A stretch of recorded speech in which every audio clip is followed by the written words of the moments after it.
મકર સંક્રાંતિના દિવસે ભૂલથી પણ ન કરો આ કામ, દેવતાઓ થશે ક્રોધિત અને થશે અધોગતિ।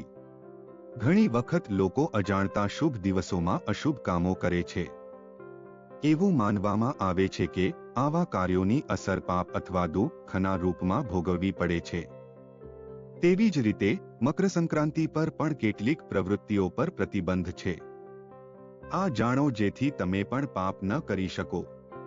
મકર સંક્રાંતિ પર સ્નાન અને દાનનું ઘણું મહત્વ છે।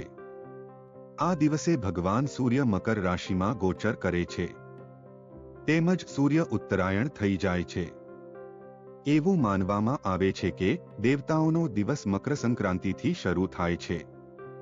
આ ઉપરાંત મકર સંક્રાંતિથી શુભ કાર્યોની પણ શરૂઆત થાય છે। પરંતુ કેટલીક એવી વસ્તુઓ છે જે મકર સંક્રાંતિના દિવસે બિલકુલ ન કરવી જોઈએ। આમ કરવાથી ઘરમાં નકારાત્મક ઉર્જાનો સંચાર થશે।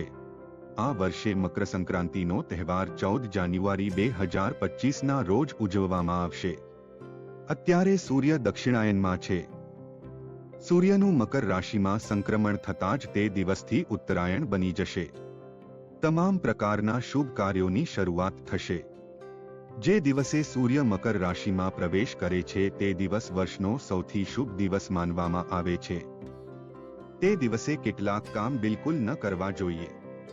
મકર સંક્રાંતિના દિવસે શું ન કરવું?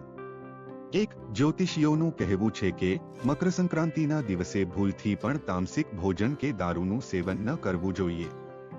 આમ કરવાથી જીવનમાં સકારાત્મક ઉર્જાનો સંચાર થશે। 2 મકર સંક્રાંતિના દિવસે સ્નાન કર્યા વિના અનાજનું સેવન ન કરવું જોઈએ। આમ કરવાથી અનાજ ઝેર જેવું થઈ જાય છે। 3 મકર સંક્રાંતિના દિવસે જો કોઈ ગરીબ, બ્રાહ્મણ અથવા કોઈ અસહાય વ્યક્તિ તમારા ઘરના દરવાજે આવે છે તો તેને કોઈ વસ્તુ દાન કર્યા વિના પરત ન કરવી જોઈએ। પાપનો સહભાગી બની શકે છે। આ વાસણમાં જ ચઢાવો પાણી।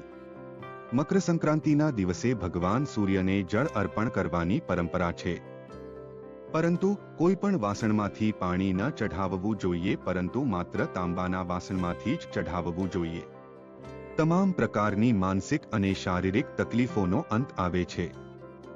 તો મિત્રો, તમને આ વિડિયો કેવો લાગ્યો જરૂરથી કમેન્ટ કરજો। જો સારો લાગ્યો હોય તો વિડિયોને લાઈક અને શેર કરજો અને અમારી ચેનલને સબસ્ક્રાઇબ કરજો।